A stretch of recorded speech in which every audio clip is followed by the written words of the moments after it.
Hi hello friends, എല്ലാ കൂട്ടുകാർക്കും സാന്ത്വനം സീരിയലിൽ ഇനി വരാൻ പോകുന്ന ഒരു അടിപൊളി എപ്പിസോഡ് റിവ്യൂയിലേക്ക് തന്നെ സ്വാഗതം കേട്ടോ. ചാനൽ ആദ്യമായിട്ടാണ് കാണുന്നുണ്ടെങ്കിൽ ഒന്ന് സബ്സ്ക്രൈബ് ചെയ്ത് ലൈക്ക് ചെയ്ത് സപ്പോർട്ട് ചെയ്യാൻ വേണ്ടി മറക്കല്ലേ. അങ്ങനെ നമ്മുടെ ആകാശും അതുപോലെ തന്നെ ആനന്ദും കൂടി രാത്രി ഉറക്കില്ലാതെ സംസാരിച്ചുകൊണ്ടിരിക്കുക കേട്ടോ. ആനന്ദിനോട് ആകാശ് പറയുന്നുണ്ട്, എന്നാലും നമ്മുടെ മാമൻ ഇങ്ങനെ ചതിച്ചല്ലോ ആനന്ദേട്ടാന്ന് പറയുമ്പോൾ ആനന്ദ് പറയണ്ടേടാ, നമ്മൾ അങ്ങനെയാണ്, നമ്മൾ മനുഷ്യരാണ്, മനുഷ്യരെ ഒരിക്കലും വിശ്വസിക്കാൻ പാടില്ല എന്നൊക്കെ പറഞ്ഞിട്ട് ഓരോരോ കാര്യങ്ങൾ ഇങ്ങനെ പറഞ്ഞുകൊണ്ടിരിക്കുമ്പോൾ ആകാശ് പറയണ്ടേ, ഞാനൊരു കാര്യം ചെയ്യാൻ വേണ്ടി പോകുവാണ്. നാളെ മാമന്റെ കടയ്ക്ക്, നാളെ എന്നല്ല ഇന്ന് രാത്രി തന്നെ മാമന്റെ കടയ്ക്ക് നമുക്ക് തീയിടണം എന്ന് പറയാണ്. ആനന്ദേട്ടൻ എന്റെ കൂടെ നിൽക്കാവോ എന്ന് പറയുമ്പോൾ ആനന്ദ് മിണ്ടുന്നില്ല, മൗനമായിട്ട് സമ്മതം മോളാണ് ആനന്ദ്. ആകാശ് പറയണ്ടെങ്കിൽ നമുക്ക് ഇപ്പൊ തന്നെ ഇറങ്ങാം ആനന്ദേട്ടാ, നമുക്ക് പോട്ടെ മാമന്റെ കടയിൽ പോയി തീയിടാം എന്നിങ്ങനെ പറയാട്ടോ. ഇതെല്ലാം കേട്ടുകൊണ്ട് ഉറങ്ങിയ ആര്യൻ അവിടെ നിന്ന് എഴുന്നേറ്റ് വരുന്നിട്ട് പറയുന്നുണ്ട്, നിങ്ങൾ എന്തൊക്കെയാണ് ഈ സംസാരിച്ചുകൊണ്ടിരിക്കുന്നത്? ആകാശ് പറയുന്നുണ്ട്, ഞങ്ങൾ മാമന്റെ കടയ്ക്ക് തീയിടാൻ വേണ്ടി പോവാണ്, നിങ്ങൾക്ക് നാണൂല്ലേ? നിങ്ങൾ പറയണത് കേട്ടിട്ടാ ഞാൻ അവിടെ നിന്ന് ഇങ്ങോട്ടേക്ക് വന്നത്. നോക്ക്, ഇപ്പൊ മാമൻ അവിടെ കട നടത്തുന്നു, മാമൻ ആ കട നടത്തില്ലെങ്കിൽ വേറെ ആരെങ്കിലും കട നടത്തും, അവരും ചിലപ്പോൾ ലാഭവും കാര്യങ്ങളൊക്കെ ഉണ്ടാക്കും. അപ്പൊ നിങ്ങൾ ആ കട നശിപ്പിക്കോ? ഗോമതി സ്റ്റോഴ്സിന്റെ ചുറ്റുവട്ടത്ത് ഏത് കട വന്നാലും നിങ്ങൾ അതൊക്കെ ഇതുപോലെ തീ വെക്കോ എന്ന് ചോദിക്കുകയാണ്. ആകാശ് പറയുന്നുണ്ട്, വേറെ കട വന്നാൽ തീ വെക്കോന്നില്ല, പക്ഷെ മാമൻ നമ്മുടെ കൂടെ നിന്ന് ചതിച്ചില്ലേ, അത് സഹിക്കാൻ പറ്റില്ല, മാമന്റെ കടക്ക് തീ വെക്കും എന്ന് പറയുമ്പോൾ ആര്യം പറയുന്നുണ്ട്, നോക്ക് നമ്മുടെ അച്ഛനും അമ്മയും ഒരുപാട് ടെൻഷനും പ്രഷറും വിഷമവും ഒക്കെ അനുഭവിക്കുന്നുണ്ട്. അതിന്റെ കൂട്ടത്തിൽ ആകാശേട്ടൻ ഇപ്പോൾ അവിടെ തീ വെച്ചിട്ട് അവിടെ പ്രശ്നങ്ങളൊക്കെ ആയിട്ട് വെറുതെ എന്തിനാണ് ഇങ്ങനെ പോലീസ് കേസും കാര്യങ്ങളൊക്കെ ആയിട്ട് നടക്കുന്നത്? എന്തെങ്കിലും ആവട്ടെ, നമ്മുടെ മാമനല്ലേ, നന്നാവണമെങ്കിൽ നന്നാവട്ടെ എന്നൊക്കെ പറഞ്ഞിട്ട് ആര്യം കിടക്കാൻ പോവാണ്. പക്ഷെ ആകാശിന് അതൊട്ടും തന്നെ തൃപ്തികരമല്ലായിരുന്നു. എങ്ങനെയെങ്കിലും മാമന്റെ കട അടിച്ചു പൊളിച്ച് കളയുക, അത് മാത്രമാണ് ആകാശിന്റെ മനസ്സിലാട്ടോ. അതേ സമയത്ത് നമ്മുടെ ദേവിക്ക് നമ്മുടെ വിവാഹ മോചനത്തിന് വേണ്ടിയുള്ള നോട്ടീസ് വരുന്നുണ്ട്. ദേവി അമ്മയെടുത്ത് വച്ചെടുത്ത് പൊട്ടിത്തെറിക്കുകയാണ്. നിങ്ങൾക്ക് സമാധാനമായല്ലോ, തൃപ്തിയായല്ലോ, എന്റെ ജീവിതം കുളമാക്കിയപ്പോ നിങ്ങൾക്ക് സമാധാനമായല്ലോ അല്ലേ? മോളെ ദേവി നോക്ക്, ഞാനാണ് നിന്റെ അമ്മ ശ്രീകല, ഞാൻ നിനക്ക് വാക്ക് തരുവാണ്, ഒരിക്കലും നിന്റെ മാനന്റെ വിവാഹമോചനം നടത്താൻ വേണ്ടി ഈ സ്ത്രീകളെ സമ്മതിക്കില്ല, ജീവനോടുള്ളപ്പോ സമ്മതിക്കില്ല, നീ എന്നെ വിശ്വസിക്കും മോളെ എന്നൊക്കെ പറഞ്ഞിട്ട് സ്ത്രീകളെ സമാധാനിപ്പിക്കുന്നുണ്ട്. ഉദയവാനി പറയണ്ട, മോളെ വിവാഹമോചനത്തിനുള്ള നോട്ടീസ് എല്ലാം അയച്ചോളൂ, വിവാഹമോചനം കഴിഞ്ഞിട്ടൊന്നും ഇല്ലല്ലോ, ഇനി കോടതിയുണ്ട്, കാര്യങ്ങളുണ്ട്. എടി നീ ഒന്നും കൊണ്ട് വിഷമിക്കേണ്ട, ഇതിനുള്ള മരുന്നേ എനിക്കും നിന്റെ അമ്മക്കും നന്നായിട്ട് അറിയാം, നീ വിഷമിക്കല്ലേ എന്ന് പറയുമ്പോഴേക്കും ദേവി അവിടുന്ന് പൊട്ടിക്കരയാണ്. അതിനുശേഷം ദേവി അതായത് ഇന്നത്തെ എപ്പിസോഡിൽ ഇത്രയും കാണിച്ചുള്ളൂ. അപ്പൊ ഇതിനൊക്കെ നാളെ കാണിക്കാൻ പോണത് ദേവി ഈ വിവാഹമോചനത്തിന് നോട്ടീസായിട്ട് നേരെ പോണത് മീനുവിന്റെ അടുത്തേക്കാണ്. മീനുവിനെ എന്നൊരു സ്ഥലത്ത് വരണം, അവിടെ നേരിട്ട് കണ്ട് സംസാരിക്കാമെന്ന് പറയാണ്. മീനു ഓഫീസ് കണ്ട് ദേവിനെ കാണാൻ വേണ്ടി പോകുന്നുണ്ട്. അവരൊരു പുറത്ത് വെച്ചിട്ടൊരു സ്ഥലത്ത് വെച്ച് കാണാണ്. ദേവി നേരെ ആ വിവാഹമോചനത്തിനുള്ള നോട്ടീസ് നമ്മുടെ മീനുവിന്റെ കയ്യിൽ കൊടുക്കുകയാണ്. മീനാക്ഷി അത് വായിക്കുമ്പോൾ ഞെട്ടിപ്പോവാണ്. അയ്യോ ദേവിയെടുത്ത് ഇത് എന്തൊക്കെയാണ് ഈ കാണുന്നത്? ആനന്ദേട്ടനെ ഇപ്പൊ ദേവിയെടുത്തിന് അവോയ്ഡ് ചെയ്യുന്നുണ്ട്, അമ്മയും അച്ഛനൊക്കെ അവോയ്ഡ് ചെയ്യുന്നുണ്ട്, ശരിയാണ്. പക്ഷെ ഇന്നല്ലെങ്കിൽ നാളെ എല്ലാം ശരിയാവുന്നുള്ള വിശ്വാസത്തിലാണ് ഞാനും മീനും അവിടെ കഴിയണത്. ഇന്നല്ലെങ്കിൽ നാളെ ആനന്ദേട്ടൻ ദേവിയെടുത്തിനെ വിളിച്ചോണ്ട് വരും എന്നുള്ള പ്രതീക്ഷയിലാണ് ദേവിയെടുത്തി ഞങ്ങൾ അവിടെ നിൽക്കുന്നത്. ഇപ്പൊ നിങ്ങൾക്ക് മനസ്സിലായില്ലേ ആനന്ദേട്ടന്റെ മനസ്സിന് എത്രമാത്രം ഞാൻ അകന്നു പോയെന്ന്? ശരിയാണ്, ദേവിയെടുത്തിന്റെ ഭാഗത്ത് തെറ്റുണ്ട്, ശരിയാണ്. പക്ഷെ ദേവിയെടുത്ത് എല്ലാം സമ്മതിച്ചതല്ലേ, പിന്നെ ആനന്ദേട്ടൻ എന്തിനാ ഇങ്ങനെയൊക്കെ ചെയ്യണത്? പിന്നെ തെറ്റ് ചെയ്തത് ദേവിയെടുത്തിലെ അച്ഛനും അമ്മയാണല്ലോ. ദേവിയെടുത്ത് ഇനി ഇത് വെച്ചോണ്ടിരിക്കാൻ പാടില്ല, ആനന്ദേട്ടനോട് പറയണം. ദേവിയെടുത്തിലെ കുഞ്ഞ് നഷ്ടപ്പെടാൻ കാരണം ദേവിയെടുത്ത് തന്നെയാണെന്നാണ് ആനന്ദേട്ടൻ വിശ്വസിച്ചിരിക്കുന്നത്. അത് ആ തെറ്റിദ്ധാരണെങ്കിലും മാറ്റിയല്ലേ പറ്റൂ.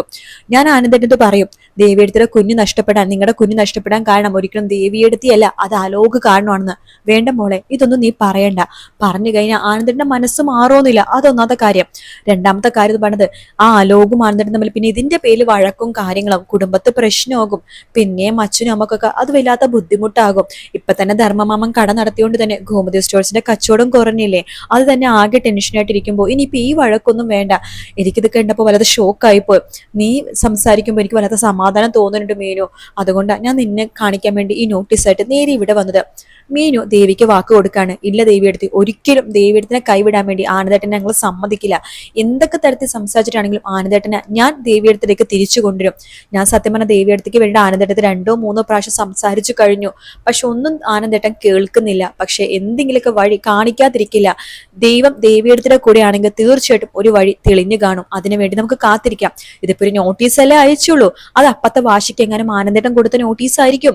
ഇപ്പൊ ചിലപ്പോൾ ആനന്ദേട്ടൻ മനസ്സിൽ അതൊന്നും ഉണ്ടാവില്ല. ഇല്ല മീനു, നീ ആരെയും പറ്റിക്കാൻ നോക്കണത്? ഇത് ഇന്നലെ പോയി ആനന്ദേട്ടൻ വക്കീലിനെ കണ്ടതാണെന്നും ഇന്നലെ തന്നെ അയച്ചതാണെന്നും ഇന്ന് ഞാൻ കൈപ്പറ്റിയതാണെന്നൊക്കെ എനിക്കറിയാം, അല്ലാതെ 1 മാസം മുമ്പ് അയച്ചോന്നല്ലല്ലോ മീനു. ദേവിയെടുത്തി സമാധാനിക്ക്. ഈ മീനാക്ഷിനെ വിശ്വാസമുണ്ട് ദേവിയെടുത്തേക്ക്, അങ്ങനെയാണെങ്കിൽ സമാധാനമായിട്ട് വീട്ടിലേക്ക് പോ, ഞാൻ ഈ കാര്യം നോക്കിക്കോളാം എന്ന് മീനാക്ഷി ഉറപ്പ് കൊടുക്കുന്നുണ്ട് നമ്മുടെ ദേവിക്ക്. ശേഷം മീനാക്ഷി കാര്യം വീട്ടിലെല്ലാവർക്കും പറയുന്നൊക്കെ ഉണ്ട് കേട്ടോ. അത് കേൾക്കുമ്പോഴേക്കും എല്ലാവരും ഭയങ്കര ഷോക്കായി പോകണം. കാരണം ആനന്ദും ദേവിയും തമ്മിൽ വഴക്കും കാര്യങ്ങളുണ്ടായ വീട്ടിൽ പല പ്രശ്നങ്ങളുണ്ടെങ്കിലും ദേവിയെടുത്ത് ആനന്ദ് ഇങ്ങനെ ചെയ്യുന്ന ആരും പ്രതീക്ഷിച്ചില്ല. അപ്പൊ അതുകൊണ്ട് തന്നെ എല്ലാവർക്കും ഭയങ്കര ഷോക്കായി പോവാണ്. ആനന്ദ്, നീ ഞങ്ങളുടെ ചോദിക്കാണ്ട് എന്തിനാണ് ഇതൊക്കെ ചെയ്തതെന്ന് ഗോമതിയും ബാലനൊക്കെ ചോദിക്കുമ്പോൾ അതിനൊന്നും മറുപടി പറയുന്നില്ല ആനന്ദ്. ആനന്ദ് പറയേണ്ട, വിവാഹം നിങ്ങൾ നോക്കിയല്ലേ എനിക്ക് തന്നത്, വിവാഹമോചനം ഞാൻ ഒറ്റയ്ക്ക് ചെയ്തു, അത്ര തന്നെ എന്ന് പറയണം. ആനന്ദ് എല്ലാവരും ഭയങ്കര ദേഷ്യവും വാശിയൊക്കെ കാണിക്കുന്ന പോലെയൊക്കെ ആയിരിക്കും ഇനിയുള്ള എപ്പിസോഡിൽ കേട്ടോ. അതേസമയം ആകാശാണെന്നുണ്ടെങ്കിൽ ഇങ്ങനെ കടയിൽ പോയിരിക്കുമ്പോൾ കസ്റ്റമേഴ്സ് ഒന്നും ഇങ്ങനെ വരുന്നില്ല കേട്ടോ. ആകാശിനാണെങ്കിൽ ദേഷ്യം വരുന്നുണ്ട്. നോക്കുമ്പോ സുകന്യാണെന്നുണ്ടെങ്കിലും അതായത് ഗോമതി സ്റ്റോഴ്സിലേക്ക് കയറാൻ പോണ കസ്റ്റമേഴ്സിനെ പിടിച്ചു നിർത്തി. അതെ, അത് അവിടെ എന്തിനാ പോണത്, അവരുടെ പുതിയ ബ്രാഞ്ചാ ഇത്, അതായത് ഗോമതി സ്റ്റോഴ്സിന്റെ പുതിയ ബ്രാഞ്ചാ ഇന്ദിര സ്റ്റോഴ്സ്. അറിയില്ലേ, ഗോമതി ചേച്ചിയുടെ അമ്മയാണ് ഇന്ദിര. അപ്പൊ ഇന്ദിര സ്റ്റോഴ്സ് എന്ന് വെച്ചാൽ അമ്മയുടെ കടയായത്, അതായത് അവരുടെ തന്നെ ബ്രാഞ്ചായത്. അവിടെ കൊണ്ടുവന്ന മല്ലിയും കുരുമുളകും പലവ്യഞ്ജനങ്ങളൊക്കെ മേടിക്കുന്നത് എവിടെ നിന്നാണോ അവിടെ തന്നെയാണ് ഇവിടെ നിന്നൊക്കെ സാധനങ്ങൾ കൊണ്ടുവരുന്നത്. അതുകൊണ്ട് ഗുണമേന്മയുടെ കാര്യത്തിൽ ഒരു സംശയം വേണ്ട.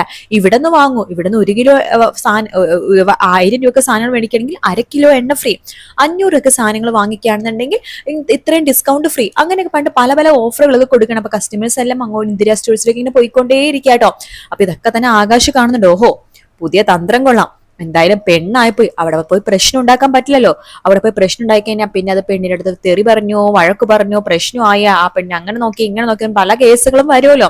അതുകൊണ്ട് സുകന്യച്ചെടുത്ത് ഇതിന്റെ മറുപടി ഒന്നും പറയാൻ നിൽക്കണ്ട. ഇതിന്റെ മറുപടി നാവ് കൊണ്ടല്ല, പ്രവൃത്തി കൊണ്ടാണ് ചെയ്യേണ്ടത് എന്ന് ആകാശം മനസ്സിലാക്കാണ്. രാത്രി കട പൂട്ടുമ്പോഴേക്കും ഒട്ടും തന്നെ കച്ചവടം ഒന്നും നടന്നിട്ടില്ല കേട്ടോ. നമ്മുടെ ഇന്ദിരാ സ്റ്റോഴ്സിലാണെങ്കിൽ കച്ചവടം ഇങ്ങനെ ഒരേ ദിവസം കൊണ്ട് കൂടി കൂടി വരുവാണ്. സാധനങ്ങളും ഒരാഴ്ചത്തേക്കുള്ള സാധനങ്ങൾ മേടിച്ചു വെക്കുന്നത് ഒരു ദിവസം കൊണ്ട് പോലും തീർന്നു പോകുകയാണ്. അത്രയും കച്ചവടം നടക്കാട്ടോ. അങ്ങനെ നമ്മുടെ ആകാശാണെന്നുണ്ടെങ്കിൽ കട അടച്ചു കഴിയുമ്പോഴേക്കും ബാലൻ പണ്ട്, എന്താ നീ വീട്ടിലേക്ക് വരുന്നില്ലേ, ഞാൻ വന്നോളാം അച്ഛാ എന്ന് പറയുന്നിട്ട് ബാലനെയും രാമേട്ടനെയൊക്കെ അവിടെ പറഞ്ഞയക്കാണ്. ആകാശിന്റെ മനസ്സിൽ ഒരേ ഒരു ഉദ്ദേശം മാത്രമേ ഉള്ളൂ, ഇന്ദിര സ്റ്റോഴ്സ് തകർത്ത് നശിപ്പിക്കുക. തീ വെച്ചിട്ടാണെങ്കിൽ തീ വെച്ചിട്ട്, അല്ലെങ്കിൽ കല്ലെറിഞ്ഞിട്ടോ പൊട്ടിച്ചിട്ടോ ആണെങ്കിൽ അങ്ങനെ എന്തെങ്കിലുമൊക്കെ ആണെങ്കിൽ അങ്ങനെ. അപ്പൊ അതിന് വേണ്ടിയിട്ടുള്ള കാര്യങ്ങളൊക്കെ നമ്മുടെ ആകാശം ഇങ്ങനെ പ്ലാൻ ചെയ്തുകൊണ്ടിരിക്കട്ടെ. ഇവര് വീട്ടിൽ പോകുമ്പോഴും ആകാശം അവിടെ ഇങ്ങനെ നിൽക്കാണ്. അവിടുത്തെ ഇന്ദിര സ്റ്റോഴ്സ് പോയിട്ട് അവർ പോകുന്നവരാ, കാരണം അവിടെ ക്യാമറയും കാര്യങ്ങളൊന്നും ഫിറ്റ് ചെയ്തിട്ടില്ല. അപ്പൊ അതിന് മുമ്പ് തന്നെ അവിടെ എന്തെങ്കിലും ചെയ്തേ പറ്റൂ. തീയിട്ടാലോ എന്ന് തന്നെ ആകാശ് വിചാരിക്കണം. അങ്ങനെ അവിടെ എല്ലാവരും പോയി കഴിയുമ്പോഴേക്കും ആകാശ് ആ ഒരു കടുങ്കൈ ചെയ്യാൻ പോകുന്ന ഭാഗമാണ് നമ്മളിനി കാണാൻ വേണ്ടി പോകുന്നത് കേട്ടോ. അതെ, ആകാശ് എന്തെങ്കിലുമൊക്കെ ഒപ്പിക്കും, അതിന്റെ പേരിൽ വീണ്ടും നമ്മുടെ ദേവമംഗലം കാര്യം പ്രശ്നത്തിലാവുകയും ചെയ്യും. പക്ഷെ തമിഴിൽ ഇങ്ങനെ ആകാശ് കട കത്തിക്കാനും നിൽക്കണമൊന്നുമില്ല, കട കത്തിക്കണ കാര്യം ആകാശ് പറയുന്ന പോലും ഇല്ല. ഈ ധർമ്മൻ ഈ കട നടത്തിക്കൊണ്ടേ പോകുന്നുണ്ട്. പിന്നെ ആദ്യമൊക്കെ അവർക്ക് കുറച്ച് കച്ചവടം കിട്ടുന്നത് ശരിയാണ്. പക്ഷെ കുറച്ച് നാൾ കഴിയുമ്പോൾ ഗോമതി സ്റ്റോഴ്സിലും ഇന്ത്യ സ്റ്റോഴ്സിലും ഒരുപോലത്തെ കച്ചവടം തമിഴിൽ നടക്കുന്നത്. പിന്നെ തമിഴിൽ ഇത്രയും വലിയൊരു കടയൊന്നും അല്ല, ഈ ഗോമതി സ്റ്റോഴ്സിന്റെ പകുതിയേ ഉള്ള ഒരു കട. ആ കടയിൽ നമ്മുടെ ധർമ്മൻ കച്ചവടവും നടത്തുന്നത്. അപ്പൊ അങ്ങനത്തെ കുറെ ഭാഗങ്ങൾ തമിഴിലുണ്ട്. മലയാളത്തിൽ ഇച്ചിരി ഇച്ചിരി പൊടിക്കൊരു വ്യത്യാസം വരുത്തിയിട്ടുണ്ട്. ശരിക്കും നല്ല ശത്രുത ധർമ്മനോട് എല്ലാവർക്കും ഉണ്ട്. തമിഴിൽ ഇത്രയും ഒരു ശത്രുത ഇല്ല കേട്ടോ. വീഡിയോ ഇഷ്ടപ്പെട്ടാൽ ലൈക്ക് ചെയ്യുക, സബ്സ്ക്രൈബ് ചെയ്യുക, കമന്റ് ചെയ്യുക. മറ്റൊരു വീഡിയോ കാണാം. Take care, bye bye.